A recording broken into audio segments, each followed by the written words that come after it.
Assalamualaikum warahmatullahi wabarakatuh. Nama saya Muhammad Sofika Pranada dari kelas A dengan NIM 2015 051 Hari ini saya ingin menjelaskan mengenai peran PBB dan SARC atau South Asian Association of Regional Cooperation dan usaha mereka dan asasi mereka dalam penyelesaian konflik Kashmir.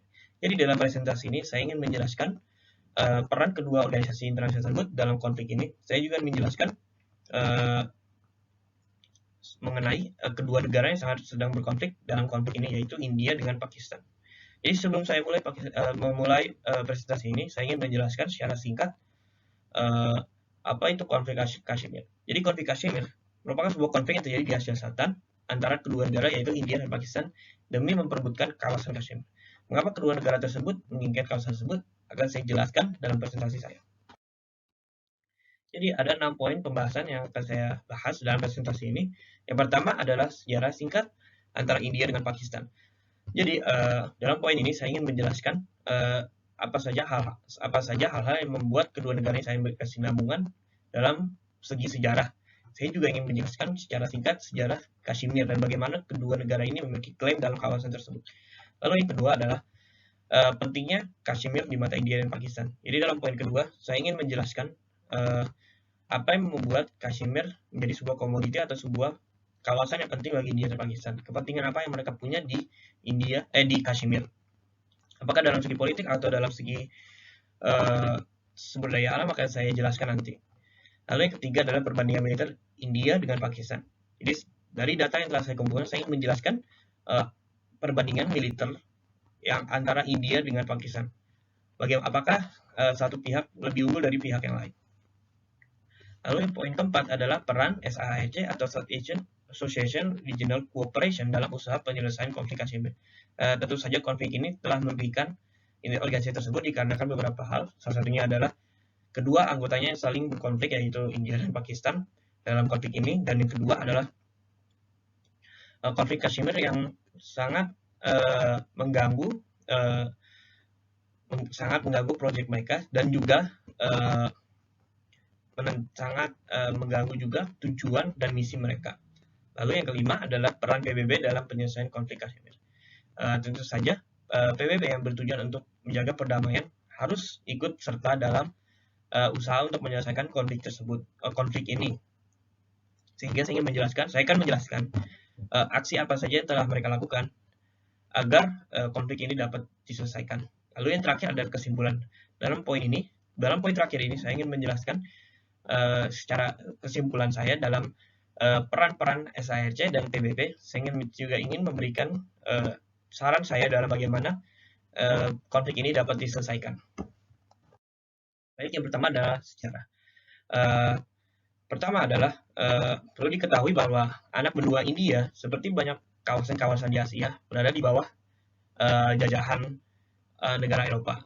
Dan untuk anak benua India, kawasan ini dijajah oleh Britania Raya atau Inggris selama ratusan tahun.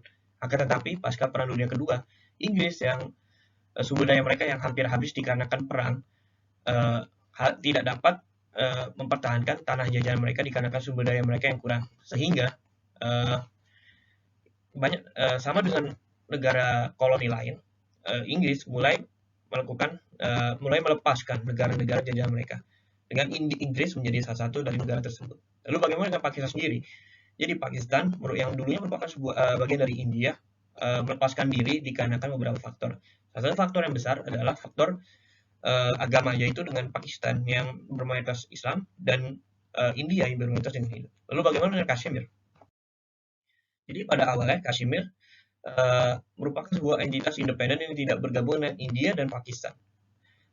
Akan tetapi nantinya Kashmir akan meminta untuk bergabung dengan India dengan imbalan mendapatkan perlindungan militer dari India. Lalu mengapa Kashmir bergabung dengan India? Alasan mengapa Kashmir bergabung dengan India adalah dikarenakan Pakistan yang telah menyerang Kashmir, sehingga Kashmir meminta perlindungan dengan ganjaran harus bergabung dengan India. Sehingga India mulai menaruh pasukan di Kashmir dan Pakistan menaruh pasukan pula di Kashmir, sehingga konflik dimulai. Perlu diketahui pula bahwa kawasan Kashmir memiliki maharaja Hindu dengan kawasan yang bermayoritas Islam, sehingga hal ini telah membuat adanya tensi antara warganya di sana dengan pemimpin mereka yang Hindu, sehingga banyaknya pemberontakan yang terjadi di Kashmir. Dan salah satu pemberontakan tersebut pun dibantu oleh Pakistan. Untuk masuk ke poin kedua. Poin kedua ingin menjelaskan mengenai kepentingan India dan Pakistan di Kashmir. Yang pertama adalah India. Jadi dapat disimpulkan bahwa kepentingan India merupakan kepentingan geopolitis, di mana bagi India, Kashmir itu merupakan sebuah kawasan dengan akses yang sangat strategis di bagian barat daya. Di samping menyediakan sebuah rangkaian hubungan tradisional antara Asia Tengah dengan anak benua India, hubungan India dengan ketiga negara tetangganya yang sangat besar, yaitu Rusia, China, serta Afghanistan, sangat tergantung pada luasnya wilayah Kashmir yang dapat dikuasai oleh India. Sehingga bagaimana hubungan India dengan ketiga negara tersebut tergantung oleh bagaimana besarnya kawasan Kashmir yang dapat mereka kuasai. Sehingga India memiliki kepentingan geopolitis. Lalu bagaimana dengan Pakistan? Jadi Pakistan memiliki dua poin utama yang menjadi kepentingan di Kashmir. Yang pertama adalah segi sosial budaya. Jadi seperti yang saya jelaskan sebelumnya, Pakistan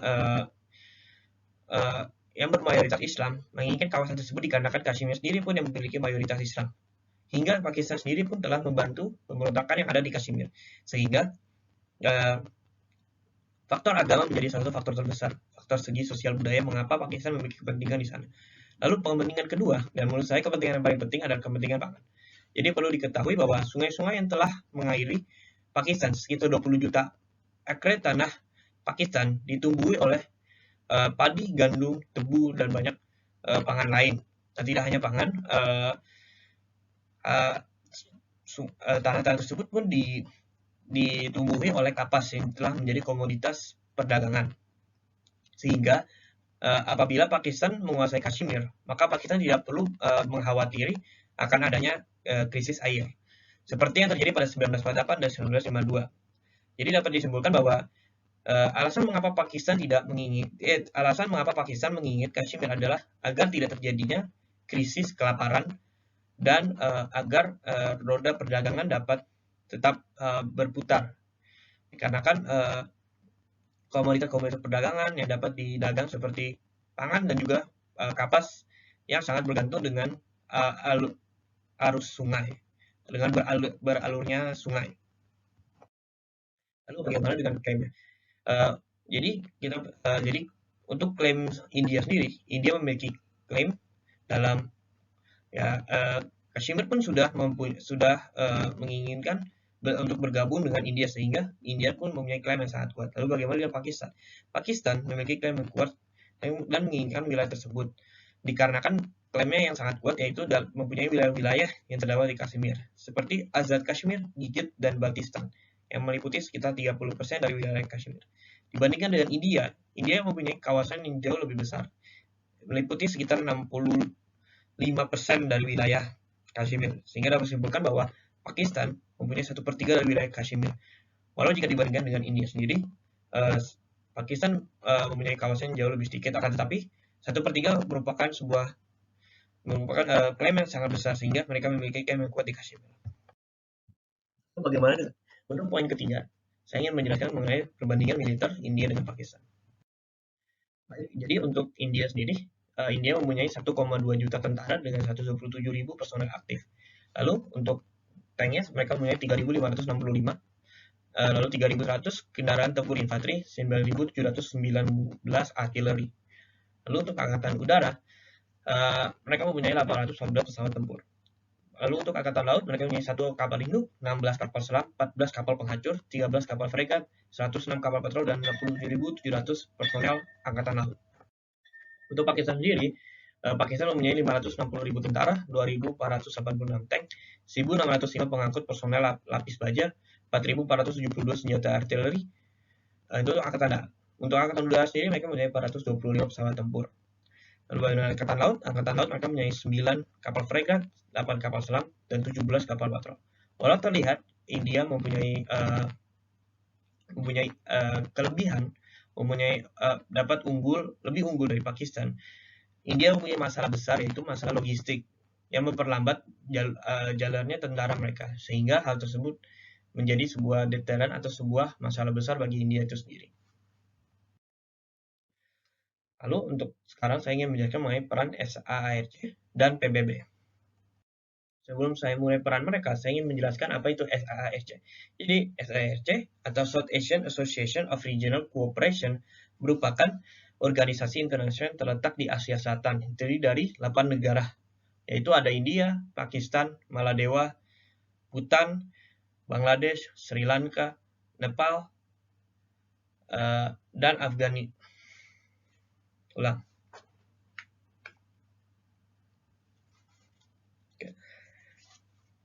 Jadi sebelum saya lanjutkan dengan peran mereka, saya ingin menjelaskan apa itu SAARC. Jadi SAARC atau South Asian Association of Regional Cooperation merupakan sebuah organisasi internasional yang terletak di Asia Selatan, yang terdiri dari 8 negara, yaitu India, Pakistan, Maladewa, Afghanistan, Nepal, Bhutan, Bangladesh, dan Sri Lanka. Saya lanjutkan dengan peran mereka, saya ingin menjelaskan apa itu SAARC. Jadi SAARC atau South Asian Association of Regional Cooperation merupakan sebuah organisasi internasional yang terletak di Asia Selatan, yang terdiri dari 8 negara, yaitu India, Pakistan, Maladewa, Afghanistan, Nepal, Bhutan, Bangladesh, dan Sri Lanka. SAARC dibentuk pada 8 Desember 1985 di Dhaka, Bangladesh. Organisasi ini memiliki 3 tujuan akan pembentukannya. Pertama adalah meningkatkan kesejahteraan negara di kawasan Asia Selatan. Yang kedua adalah menumbuhkan kerjasama dan solidaritas antar negara-negara Asia Selatan dan antar anggota. Dan yang terakhir adalah mempercepat pertumbuhan sosial dan ekonomi masyarakat di kawasan Asia Selatan. Poin ini saya ingin menjelaskan mengenai peran SAARC atau South Asian Association Regional Cooperation dalam usaha mereka untuk menyelesaikan konflik Kashmir. Tentu saja seperti yang saya jelaskan sebelumnya, konflik Kashmir telah mengganggu instabilitas dalam kawasan tersebut. Dan tidak hanya itu, konflik ini pun telah mengganggu tujuan pembentukan SAARC dalam perihal solidaritas, pemajuan dalam segi sosial ekonomi, dan banyak hal lain, sehingga SAARC harus memberikan sebuah aksi. Sebenarnya dalam awal pembentukan SAARC pada 1985 sudah dibicarakan mengenai bagaimana konflik ini dapat diselesaikan. Akan tetapi pembicaraan ini tidak dilanjutkan hingga pada KTT SAARC ke-11 pada Januari 2002. Hal ini baru dibicarakan lagi dan untuk pertama kalinya di sini telah dibuka dialog antara India dengan Pakistan agar membicarakan mengenai bagaimana konflik ini dapat terjadi. Konflik ini dapat diselesaikan. Akan tetapi hingga saat ini konflik tersebut masih belum terselesaikan. Dalam poin ini saya ingin menjelaskan peran PBB dalam usahanya untuk menyelesaikan konflik Kashmir. Tentu saja konflik ini telah mengundang perhatian dari dunia internasional. Akan tetapi masalah ini baru dibicarakan saat India melaporkan konflik ini pada tahun 1948 di PBB.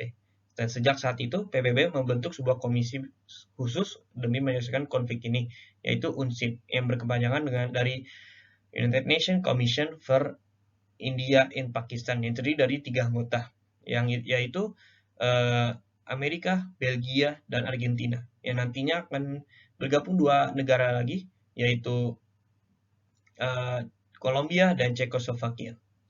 Dari UNCID itu sendiri, UNCID telah memerintahkan India dan Pakistan untuk memberhentikan konflik dan menyelesaikan peran tersebut dengan menarik pasukan, memberikan tahanan politik, dan mengembalikan pengungsi, dan segera melakukan referendum Kashmir. Akan tetapi hingga saat ini konflik tersebut masih berkecamuk. Baik, dalam poin terakhir ini saya ingin menjelaskan bagaimana peran PBB dan SAARC dalam konflik ini. Jadi menurut saya sendiri, kedua organisasi internasional ini, aksi mereka dapat dikatakan kurang efektif dikarenakan konflik yang masih berkecamuk dan dikarenakan kedua organisasi ini yang uh, hanya dapat dikatakan sebagai sekedar wadah atau tempat bagi kedua negara untuk berdialog. Akan tetapi dialog tersebut pun tidak memunculkan sebuah solusi agar masalah tersebut selesai. Sehingga dapat dikatakan bahwa peran PBB dan SARC masih kurang kuat dikarenakan konflik yang masih terus terjadi. Lalu bagaimana konflik ini dapat diselesaikan? Jadi menurut saya sendiri dapat dikatakan bahwa dengan kawasan Kashmir yang dapat dikatakan terbelah, lebih baik kawasan tersebut dibelah menjadi dua, yang satu untuk India, yang satu lagi untuk Pakistan, dikarenakan kedua negara tersebut memiliki klaim dan dikarenakan besarnya kemungkinan bahwa Kashmir yang terbagi menjadi dua agama, yang dikarenakan konflik tersebut ini pun salah satu faktor terbesar dari konflik ini pun adalah agama, sehingga dapat dikatakan bahwa referendum dan terbaginya Kashmir menjadi dua wilayah merupakan solusi yang ada untuk sekarang demi menyelesaikan konflik tersebut. Baik, terima kasih sudah menonton presentasi saya. Kurang lebihnya mohon maaf. Assalamualaikum warahmatullahi wabarakatuh.